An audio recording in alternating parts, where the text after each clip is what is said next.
Welcome everyone to Holistic AI's March Policy Hour. As you may know, we are doing policy hours monthly and getting guest speakers on different topics on AI policy and governance. Well, today we'll talk about the implementation of the famous EU AI Act, and we have Zenner with us. Obviously, he does not need any introduction among AI policy, AI governance circles, but I will just leave the floor to him for a brief introduction from himself. But before that, I just want to tell you about a bit about Holistic. So we are AI governance firm based in London, and we are doing AI risk assessment, AI governance, and we have products ranging from different aspects of risk assessment and governance of AI systems. And we have also a research department. We have a very qualitative team comprised of experts from different backgrounds. And we are also closely monitoring all AI governance policy initiatives all around the world. And we're doing this policy hours to actually share our insights with you guys.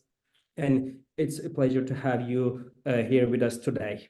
And now, welcome, Kai. So we know each other. Actually, we have seen each other before, but this is the first time we're doing this remotely. So can you just tell us a bit about yourself, what are you doing, what are you working on, what is your relationship with the EU Act? Yes, sure. So first of all, many thanks, Osman, for inviting me and for organizing this event. It's very timely indeed, because the AI Act is almost entering into force. More on that later.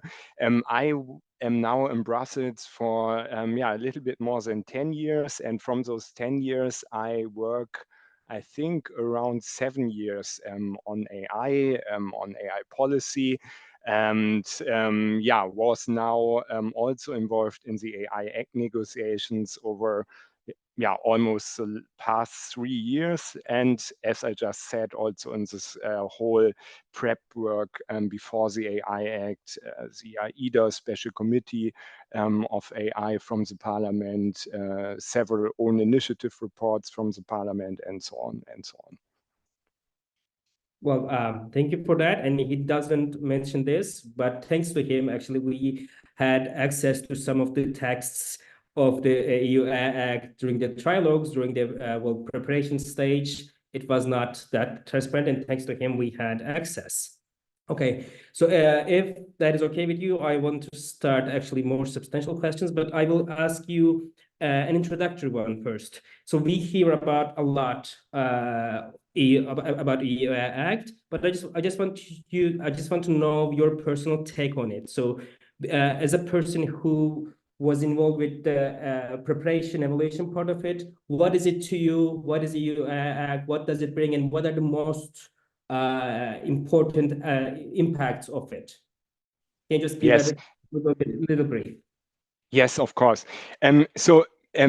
I would start maybe with a very, very general introduction. And in your first slide, you are already going into some conceptual decisions. And then I would do or give a little bit of a personal assessment underlining positive and negative aspects. So first of all, as you see on the slide, the AI Act is a product safety legislation piece, so similar to all those product safety laws that the European Union has for toys, for vacuumers, for tools, and so on. The AI Act is falling in the same category and is using a risk-based approach, meaning that only those AI systems that are posing a certain level of risk will be regulated as high-risk AI systems. Some of them will be prohibited, and there are also some AI systems that require an increased level of transparency, and the developers of those AI systems would need to offer, for example, certain forms of disclosure, watermarking, traceability, and so on and so on. But the rest of all AI systems on the internal market in the European Union would be not regulated at all. The AI Act is, however, not a typical product safety law, but is complemented by fundamental rights protection elements. So because the Commission, the European Commission, was thinking that AI, yeah, compared to a vacuumer, let's say an ordinary vacuumer, that doesn't really affect our fundamental rights. Many AI systems would do that or could do that, and therefore they added, for example, certain things on biases, on discrimination. They added some points in the risk assessments that you normally don't do in product safety legislation, but now you need to do because certain fundamental rights are affected, and so on. Another important conceptual point of the AI Act is, and I mentioned it already, that it's really based on a lot of international prep work from the OECD, from the UNESCO, Council of Europe, United Nations, and so on. And in those international fora, countries were working together over the past 15 years on common principles. And the AI Act is taking many of those principles into account, or even including them in the product safety law. So they are, for example, having now an article on human oversight, on transparency, on risk management, on data governance, and so on and so on. And those points, as I said, are heavily based on all those international prep work. And a fourth conceptual point is that the AI Act is trying to be this kind of silver bullet. So one AI Act that is covering every AI system out there in every different use case, every different sector, which again, you see now in the risk pyramid from Osman in the background, means that, for example, in the high risk category, there would be systems that are being used in the employment area, in the education area, in the critical infrastructure area, but also by judges, and so on and so on, because there are very, very different categories of high risks, the same as in the prohibitions, and so on. So those four conceptual points, I think, is very important to have in mind if you speak about the AI Act. When I'm now trying to make an assessment of the final act, because as I said, it's almost adopted and soon will be entering into force, there is really light and shadow. Let me maybe start with the positive aspects of the AI Act. I think one of the really positive things is really this international alignment, because nowadays you see the Ukraine war, the war in Palestine, the climate change debate, and so on. Member states within the European Union, but also countries outside, they don't agree on a lot of points right now.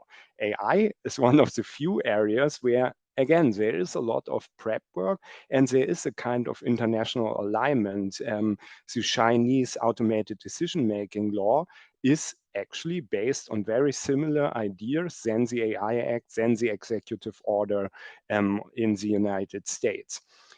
Those principles we put in the AI Act, and we made it rather dynamic and flexible in order to work for all those different use cases and sectors, which I think is another point that is rather good in the AI Act. Also, this AI Act is using a lot of new approaches of EU lawmaking with the goal to create a law that is adjustable, that is more future-proof, where the European Commission, for example, without going through this whole legislative process, can make some adjustments if there's a new risk, if there is certain things that is not workable anymore because of the technological advance.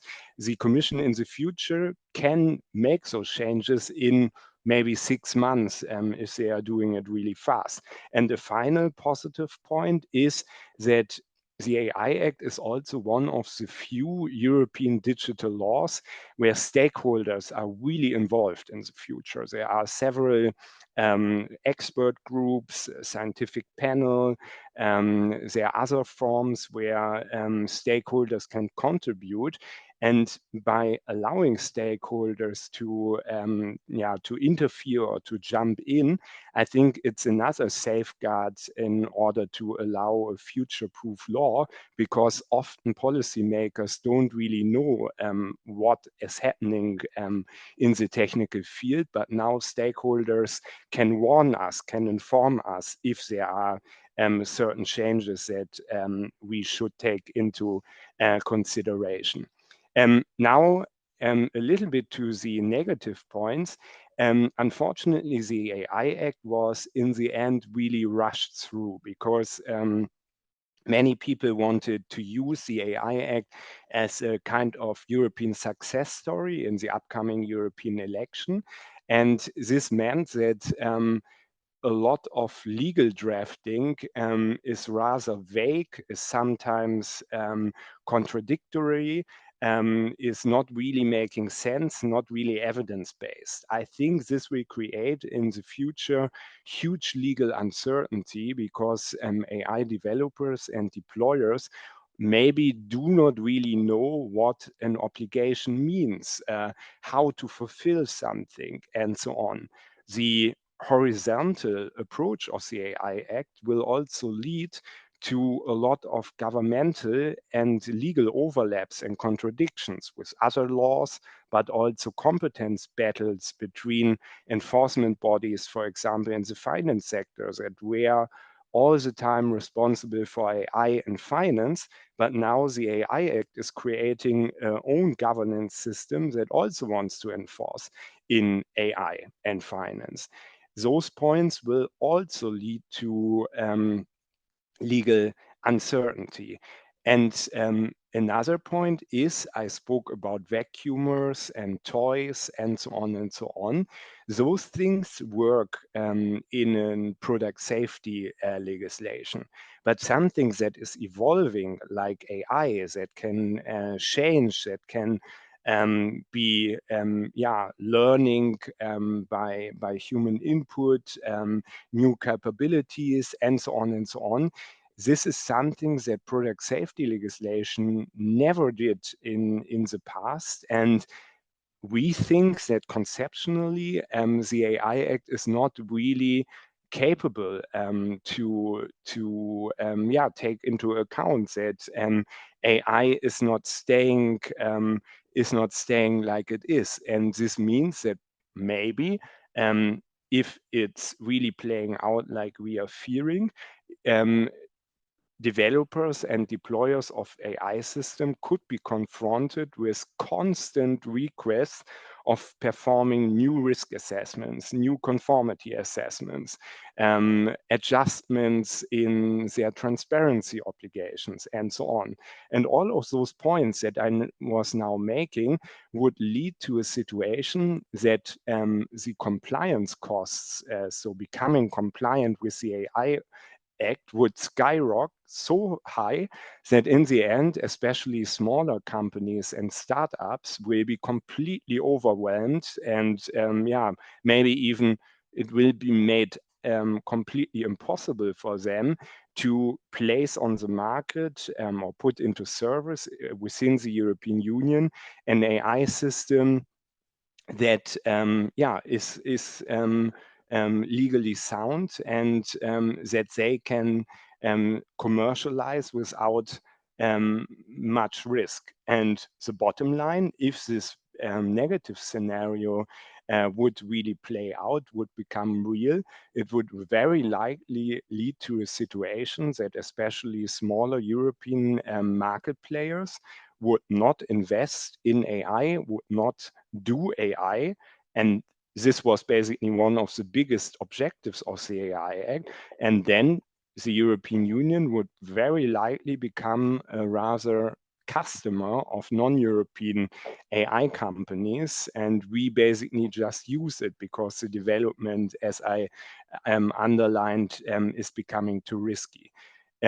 If this negative scenario is playing out, we don't know yet.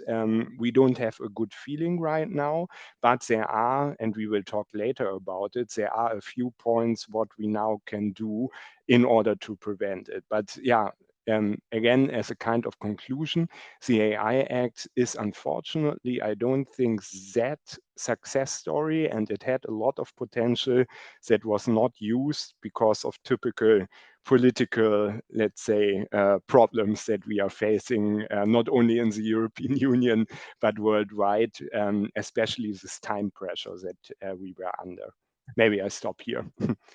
Thank you for this comprehensive, actually, comment and introduction. So you already touched upon many things I have questions on, but I will just go into a bit more detail. But first, I will take you back to the timeline to just give the overall information on where we are now at with the EU Act.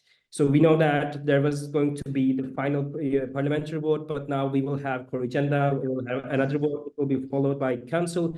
So let's hear from you where we are at with the EU Act and what should we expect ahead? How does the way ahead look like in practice? Yes, so your infographic looks very good. I think this might play out like you are writing it there, that well, it's maybe not early 2024 that it's entering into force. Probably it will be between May and August this year. And then, as you said, or as you are writing there, it's 20 days until after the publication, until the law is really becoming a law, is really entering into force. From that day, a lot of different transition periods are starting, and you can see it here on the slides. There will be a 6-month transition period until the prohibitions are kicking in, are becoming applicable. Then after 12 months, the general purpose AI model obligations are becoming applicable. The biggest part of the AI Act will become applicable after 24 months. So if everything happens like I was saying now, it would be the summer 26 that the main part of the AI Act becomes applicable. And then 1 year later, in summer 2027, the sectorial parts of the AI Act, mainly in the now Annex 1 and Article 6, paragraph 1 will kick in. And during all those different transition periods, the European Commission mainly is now working on a lot of additional, let's call it secondary legislation. One of the timelines you also, or two of the timelines you also mentioned in your infographic. So in the next 9 months from this day of entering into force, the Commission will work on a code of practice for a GPI model provider. They will also work on guidelines now already for the prohibitions, later then for the high-risk sector, so that potentially before summer 2026, we will have those guidelines that are about Annex 3 and Article 6, paragraph 2, and so on and so on. Meaning that, yeah, there's a lot of different things coming now, and stakeholders, companies need to be extremely aware when which part of the AI Act is becoming applicable, because before that, the Commission is preparing certain things, which means that in those periods before, stakeholders should also engage with the Commission, with national competent authorities, in order to make sure that those guidelines, for example, are effective and good. So it's really important that everyone is aware about the timeline and those different stages. Well, thank you for that. I think we'll be talking about EU Act for the next 2 years, definitely, but maybe longer than that. And we're also waiting for the AI Pact, as you said, the Commission's initiative. So we'll see. So if it's okay with you, I want to go in. I want to go in depth. Proceed with go in depth questions. Let's start with briefly about prohibitions. So as you can see from the screen, these are the first ones to actually apply. So what will be the effect of the provisions and prohibitions starting to apply in practice? It's a good question, and here I'm going back to my assessment. Unfortunately, the legal drafting, quality-wise, is not, how do I phrase it? Let's say it easy, very good. It's not very good. Which means that especially with the prohibitions and also with the high-risk use cases, we have all maybe an idea where we want to go, and you are summarizing it here quite well. So let's take my favorite example, systems of social scoring leading to detrimental or unfavorable treatment. The background. The Commission wrote this prohibition having the social scoring systems in China in mind, even though those systems are, of course, still being tested and are not fully fledged available. And the Commission was concluding that we in the European Union do not want to have similar systems in place, and those systems would not be in line with our European values, with our fundamental rights charter, and also with our national constitutions. And I think it's a fair point. Again, even though it's in China not fully fledged implemented, it's still being tested, and maybe certain things were also a little bit overstated in the European Union. But again, in general, I guess it's a fair assessment what the Commission did. The big problem now is if you are looking in this Article 5 point or paragraph 1c, the prohibition on social scoring is so vaguely written that in Germany we have Schufa, a creditworthiness agency, and also a lot of banks and insurances doing certain AI applications that are ranking people because of their age, because of their health situation, because of a lot of different things. And if you are now interpreting this prohibition in a very strong way, then those things will suddenly be prohibited.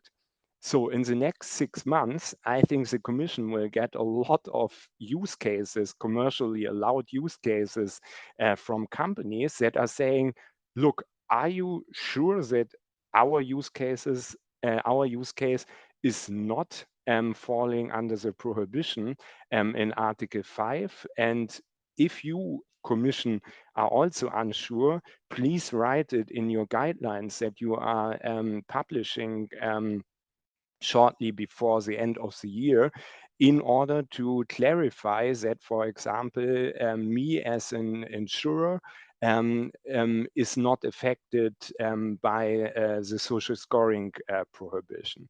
But again, due to the vaguely drafted text, this is a huge issue.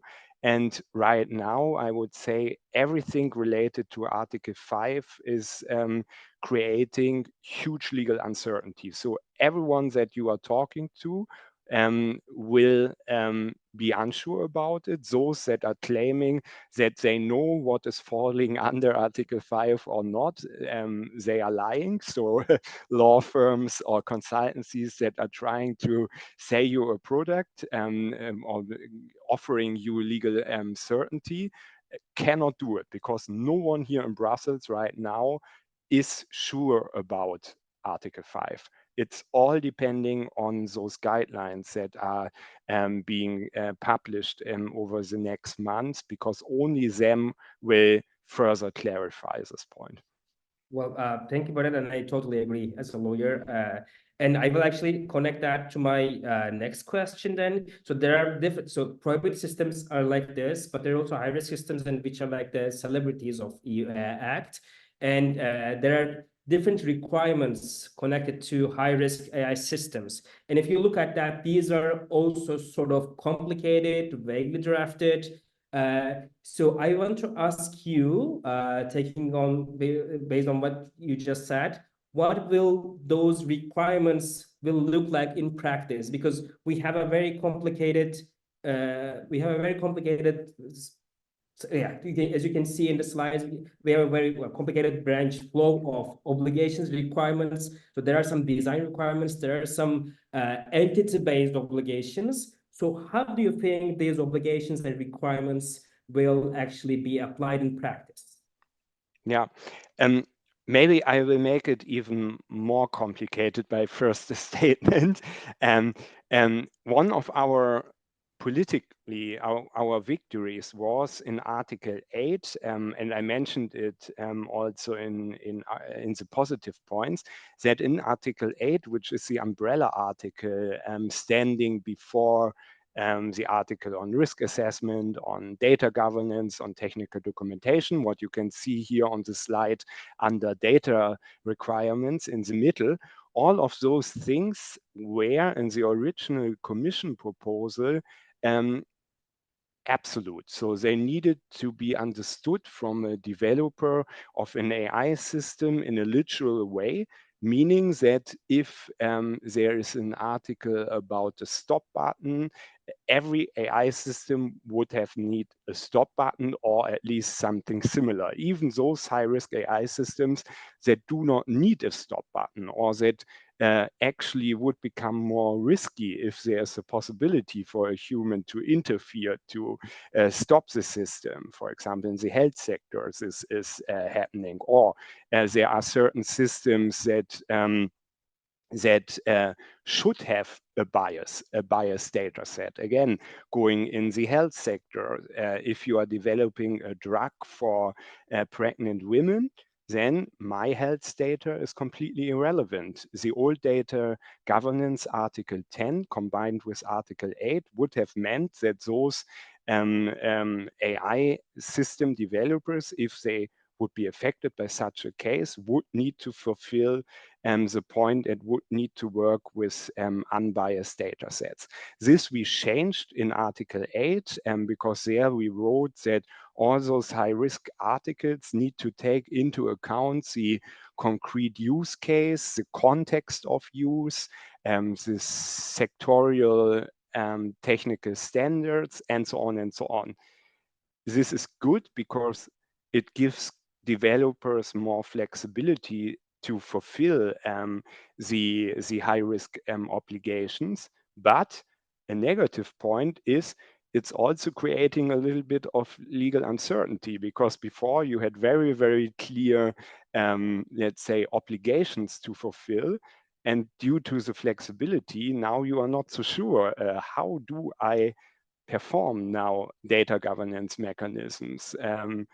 I have more flexibility in the health sector, but am I affected at least slightly with certain anti-discrimination obligations and so on? And also that, unfortunately, will only be later on specified, again, via guidelines. But on high risk, there will be also technical harmonized standards. Senelec and the national standardization bodies are already working on those standards, and they again will specify with more detail how you need to write, for example, a technical documentation in order to fulfill Article 11. But yeah, again, the result is that if you are looking now on the AI Act, you will maybe have first indication of what to do. But yeah, Osman, you and I, we are lawyers. For lawyers, it's not a nice situation because we cannot really make a clear assessment and give a clear advice of how to fulfill it in an AI Act compliant way right now. So companies should, of course, already start with the process, but probably they will need to adjust their mechanisms over the next months again and again and again. Well, yeah, I totally agree. And thank you for that. So we talked about, well, uncertainties, difficulties, and we also showed that there's some time before the actual application. So I want to continue with my question on governance, enforcement, and potential recommendations regarding the practice. So the Act has this governance framework and some enforcement measures, some penalties attached to it. So can you just talk about a little bit of those, and then can you just tell us what would you recommend to actually businesses, entities, users, deployers, until we have actually the Act applicable? Yeah. Exactly. So two replies to your questions. First of all, yes, the implementation, going back also to what we talked about, the timeline, will also happen in different steps. So first of all, enforced prohibitions will probably kick in the end of the year.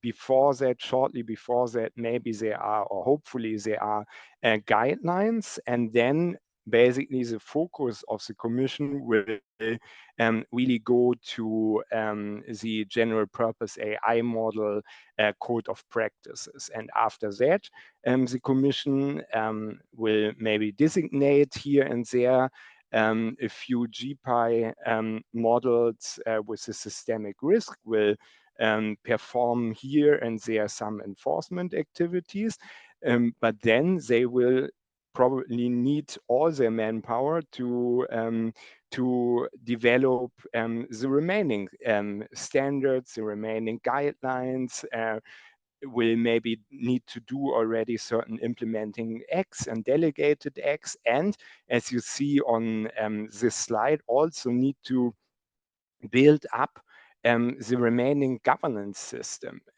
Already now, the AI office is being built up, but right now it's still only existing on paper. As the hiring slowly starts now, the AI board is not being let's say, touched up on at all. The same with the advisory forum. Both of them, so board and advisory firm, only need to be there in around 1.5 or 2 years. But basically AI office and scientific panel would already need to be there in summer next year. And due to the code of practice, actually, it would be much better if they are already existing after the summer, or maybe in September, October. So it's really a race now, especially for the Commission, to, as I said, create all those secondary legislation, but also build up this whole governance system. This may be as the first point regarding the implementation of the next steps. And then, as I said already, what or indicated already, what stakeholders can now do, developers, deployers. First of all, they really need to study the transition periods, because based on those transition periods, they have windows of opportunities to contribute in this building up of the AI Act ecosystem.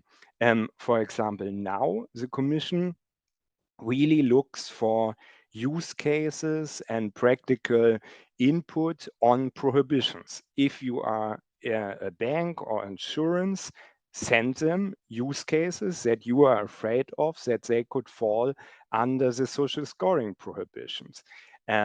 If you work with remote biometrical identification, facial recognition, send the Commission some contributions that you think they should take into account. Try to have a meeting and so on. If you are doing general purpose AI systems, Gen AI, maybe it's also good to already now reach out to the Commission, trying to become active with the code of practice that is being developed. But this is really something that should happen now, or at least very soon. If you just start with it next summer, then it's already too late. Next summer, as I indicated already, it's all about building up the bulk of the AI Act, so everything related to high-risk AI systems and so on. So in the summer next year, probably you can send your use cases that could fall under high risk to the Commission and argue, for example, that your AI system is not posing any risk, is maybe even reducing the risk. Only if the Commission is aware of that case, they can maybe clarify in guidelines or in the standards that such a system will not be classified as high risk and you are facing all those obligations. And this I could continue now related to specific articles. But yeah, maybe have even a look on my LinkedIn page. I posted something today, but also together with your legal department or together with some companies that are specializing in this field, it really makes sense for every AI developer and deployer to have a look at the upcoming obligations and then try to identify this window of opportunity to engage with the enforcement bodies and with the European Commission in order to clarify the AI Act a little bit more. And again, those companies that are contributing good use cases could in the end even benefit from a result that something that would have been regulated is not regulated anymore, meaning no costs at all. Well, thank you for this. Well, that was really helpful to actually direct our audience and us to where to look at from now on. And so that's a very comprehensive framework. We are doing very technical assessment, and we are actually mapping those to the ones under the EU Act. But we love this word. I think what we should have here is a holistic approach. So not just technical, not just legal. We have to actually think this through, and we'll see how it will apply in practice. And I know that you have a very tight schedule, so it was a pleasure, but I want to proceed with the questions because now we are only 40 minutes. We have a lot of questions for you, Kai, and I will ask, well, I will probably not be able to ask all of them, but I will go through some of them for you. The first question is about emotion recognition systems. The question is, where do we categorize emotion recognition systems analyzing basic human emotions, such as happiness, and provide an aggregated report over a sample of individuals? Are these high risk or maybe low risk? Do you have any Yeah. specific take on that? Yeah, it's a bit, let's say, distributed across the AI Act. There are, as you know, certain prohibitions on emotional recognition in the employment sector, education sector, and so on and so on. So it could already fall under this category, even though there are exemptions. Then it's also under high risk. So I think right now, yeah, have a look in Annex 3, have a look in Article 5, but very likely, even if you are reading the recitals, it's not super clear. And again, it's meaning or showing how important those guidelines will be that are coming out over the next months, because they will further clarify which use case of deploying emotional recognition is really in the future prohibited or high risk. Right now, as I said, it's kind of education, employment prohibited with exemption, for example, when it's about safety. The rest would be largely high risk, but yeah, also some forms non-risk. But yeah, beyond the legal text, there's a lot of unclarity. Yes, and there will always be some room for legal interpretation, I Yes. think. in these And cases. yeah, maybe on that point, just very shortly, on GDPR, we see it, right? That the German data protection authorities are extremely strict in their interpretation, and also the ECJ, the European Court of Justice, is rather strict. But then there are other DPAs, data protection authorities, that are very loose and innovation friendly. Actually, we have the same problem in Germany, that the south of Germany has data protection authorities that are extremely innovation friendly. The north is extremely almost hostile towards the use of personal data. And unfortunately, this is very likely something we will see at least at the beginning of the AI Act, because of all this legal uncertainty and vagueness that, of course, then different enforcement bodies could interpret it in a very different way. Well, again, I agree. So there's a question on conformity assessment, and this is actually this is a question we're getting as a risk governance company. So it says, what does the conformity assessment entail? What are the requirements or steps that need to be followed? Yes. So I'm not the biggest expert on conformity assessment. So even though I know the AI Act almost by heart and can kind of quote everything on conformity assessment, I know that the old Article 43 was already giving a little bit of an overview. And then there are two different forms of conformity assessment: the internal conformity assessment and the external conformity assessment. Both of them had an annex. It was annex, I think, 6 and 7, but now it's a different order, and I didn't memorize so far the new order, so the new numbering. But have a look at those annexes, because they are basically going into detail what part your conformity assessment should entail. The important point to memorize right now is that so far you can mostly do an internal conformity assessment, meaning you don't need to go to, for example, in Germany, TÜV, DEKRA, so all those notified bodies that are doing the conformity assessment externally. Except you are doing biometrical identification, there it's external. But you should be aware that there was a huge push for making more AI system categories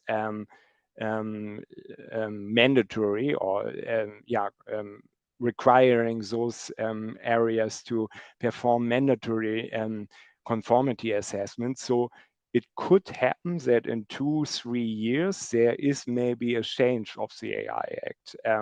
So these companies who want to plan long ahead should have or should take into account in their considerations.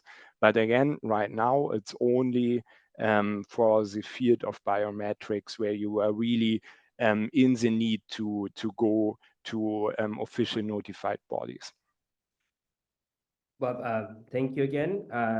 So we have a question. Okay, let's solve this here, because this is also a topic that creates confusion. There's a question about this limited risk and transparency obligations because of this probably pyramid-like, pyramid-like figure. So the question is, how does the transparency risk differ from minimal, high, and unacceptable risk? I think there is this confusion that this is like an exclusive risk category, just like unacceptable or high risk one. Can you just clarify that distinction between limited risk or transparency risk for us?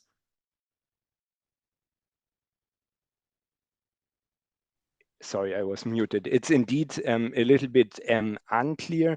So in the original idea, the highest level, prohibited level, we talked about. High risk we also talked about as the second level, the like Osman was saying, the most political and most discussed level. And then in the idea of the commission, basically the third and the fourth level would have covered many, many, many more AI systems than those that are falling under prohibition or high risk. But because of this rush in the negotiations, we are not so sure if those pyramids that you are seeing right now is really representing the truth. So maybe, well, prohibitions will not be a lot of AI systems, but we don't know the number or the percentage. Maybe we are talking about 1 or 2%, no one knows. But how many systems will really fall under high risk? The original idea of the commission was maybe 5 to 15%, but no one really knows. It could be 30, it could be 40, and so on and so on. And why I'm saying this, because in this risk pyramid, it would mean that many more systems than high-risk AI systems would be affected by transparency obligations. And this no one really knows. The Commission doesn't have any numbers, doesn't have any idea if it's really the second largest category that is falling under. And the largest category in theory would be indeed AI systems that do not pose any risk or only pose a minimal risk. And those AI systems would not be regulated at all by the AI Act. They would only have the possibility to adhere a code of conduct in the old Article 69, and by this code of conduct, they could already go into this direction of high-risk AI systems by taking certain high-risk obligations on board and fulfilling them. So this may be as a general comment towards the risk pyramid. And if we are now going to the transparency layer, to the third one, as I said, we don't have any evidence, we don't have any data on it, how many AI systems will fall under it. Right now, as you can see in the text, it would be several subcategories. The first subcategory are chatbots. So bots that are going in a direct exchange with the end user, the natural person. For example, if you are using an online retailer and this online retailer has a chatbot that is helping you to find the right size for shoes, for example, because this chatbot could go into or could interfere with your fundamental rights. And the Commission wanted to make sure, and we as Parliament supported them, that those chatbots always need to inform you that they are a chatbot and that it's not a real person that is talking with you. A second subcategory would be AI-generated content. Here, it's basically an obligation for, let's say, OpenAI and their general purpose AI system, ChatGPT, that if this GPI system is creating content, for example, now also videos or images like DALL-E 2, that those images need to be traceable. We understood that at this early stage, at this model level or early system level, it's not possible to always use watermarking or other forms of making it traceable. Therefore, we kept it rather vague again, and it will be again complemented by an implementing act or code of practice or whatsoever. But the general idea is that here, especially downstream in the further development or in the deployment, there needs to be always a possibility to detect that this content was artificially generated upstream. This is the second use case. Then there's a third use case on biometrical categorization, and I think also now actually emotional recognition was, I think, also there, if I'm not mistaken. It's mostly for the law enforcement area, that also there needs to be a certain form of transparency. And then there is a last and final subcategory, which is about deep fakes, but also artificially generated text content, which should not be made only traceable, but in these cases, there is a kind of disclosure obligation, even though it's also rather vague if it needs to have a watermark or a different form. But the idea is that if you are using an deep fake, for example, that then you need to disclose that, that this video that, for example, you are showing was artificially generated. Not only you need to allow the detection, but you need to actively disclose it. And those 4 different use cases are in that article or in this risk category. But again, it's completely unclear how many AI systems will be affected by this new obligation. And therefore, please don't become confused if you look at this pyramid and thinking it's a huge category and it will be a lot of AI systems. No one knows. Well, I'm looking forward to seeing how that disclosure requirement for the copyrighted data set will be applied in practice, because the Yes. developers have no idea what they're using actually. I mean, not in that detail. I have another, so we have a couple of questions on competing frameworks, as we may call them. So I will just ask you a general question. How does this interplay with the GDPR or New York local law audits, or I don't know, NIST framework? Because so if you are compliant with the GDPR, does that mean that you have your data governance requirements in place? Or if you have conducted your New York law audit, does that mean that you risk assessed your employment related AI systems? So what is the interplay here between these different frameworks, let's say? Yeah, it's a good question. And again, I'm going back to some of my statements. As I said, there are huge overlaps and also contradictions with existing legislation. Again, creating a lot of legal uncertainty, and no one right now, even those law firms that are telling you they know, knows what is lex specialis or lex generalis. It will become more clear over the next months with judgments, jurisprudence, but also with guidelines from the Commission, with the first enforcement activities from enforcement bodies, and so on and so on. And probably also researchers and academics will publish a lot of things.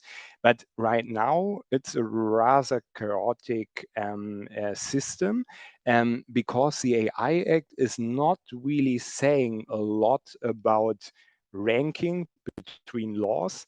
In the AI Act, again, I'm now using the old numbering, there is only, I think, Article 42, which was saying that if you are performing your Cybersecurity Act obligations, then you benefit from a presumption of conformity with regards to Article 15 in the AI Act or certain parts in Article 15.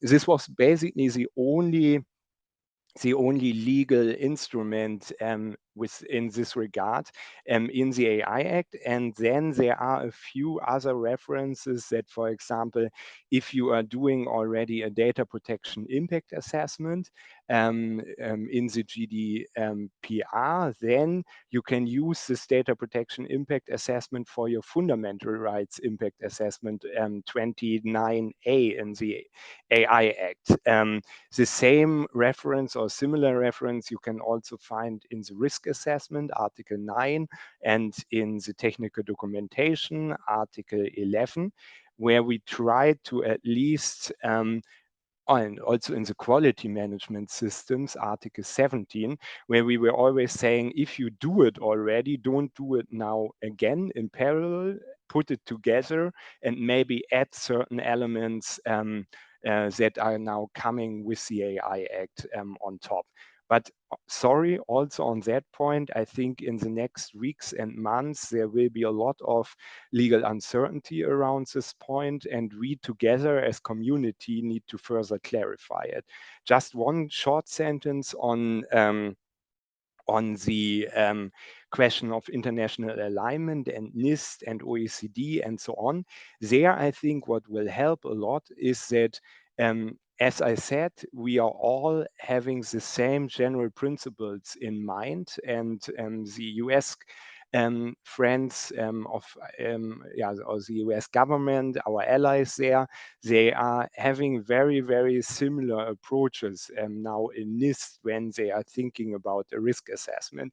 So for US companies, it will probably become rather easy, especially compared to data protection, to go to the European Union and place here an AI system on the market, because they already fulfill with their NIST risk assessment to a large part the obligation of Article 9. And there, at least, there is a lot of cooperation between the Commission, between OECD, and so on. But yeah, of course, it's not a finalized product right now. So, but at least they have started, and there's a strong alignment. Well, we'll interpret a lot of different frameworks. I see that our time is up, but I want to squeeze in just one practical question, because this is also something we're getting a lot. When do you think we'll see the first penalty being issued to an entity? When will we see the first actual sanction fine about the EU Act in terms of timeline? Very good question. Theoretically, the Commission could fine certain general purpose AI model developers, because those and maybe the prohibitions are of course kicking in early. My hope is, because of all this legal uncertainty that we were now talking so much about, that enforcement bodies on European level, so the Commission or AI office, but also on national level, are maybe not using fines so quickly. Because how can a company make sure that they are fulfilling, for example, Article 10 of the AI Act in a sufficient way if there is so much legal uncertainty? Is a fine really the way to go until then? I hope, again, everyone is having a similar idea than myself, which would then maybe mean that they can file some warnings, or that there is more a private-public partnership approach, that legislator, enforcement bodies, and companies are working together in order to find out how to best fulfill the AI Act. And then maybe in 2, 3, 4 years, if everything is a bit more clearer, then you are using fines more often. So this would be my hope, and this would mean that if you are not violating the AI Act super obviously and even intentionally, that then maybe we will not see that many fines if this is not happening. Well, I totally agree, but though, of course, that doesn't mean that we should wait. We should because compliance with such a comprehensive framework will not be happen overnight. So I think everyone Exactly. uh, get ready for whatever is coming. Okay, I see that my time is up. It was really pleasure having you with us, Kai. Thank you for your participation. Thank you for answering our questions. Thank you for your comments.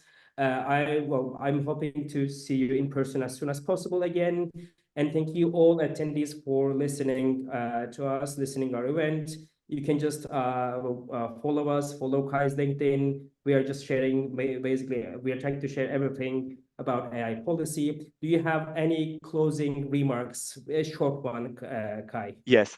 And sorry that I was talking so lengthy always, but I have a lot always to say on those points. Very, very shortly, first of all, thank you very much for organizing it. We can gladly do it again at a later stage. Right now, I would just say again, for everyone who is in this call, no matter if academic, civil society, or companies, again, have a look at the timelines and use this positive aspect of the AI Act, that it's more dynamic and that you have much more possibilities to contribute by sending the European Commission concrete use cases, your concrete experience, and therefore let's all work together to make it work. It's really now a joint project. We need to build up an ecosystem of trust, and this will only work if industry especially is now much more proactive and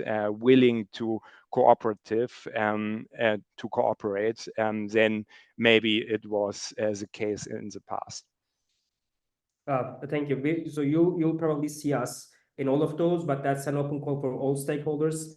That's a very good insight for our attendees. Thank you, Kai. Thank you again. And we are hoping to see all of you in our next policy hour.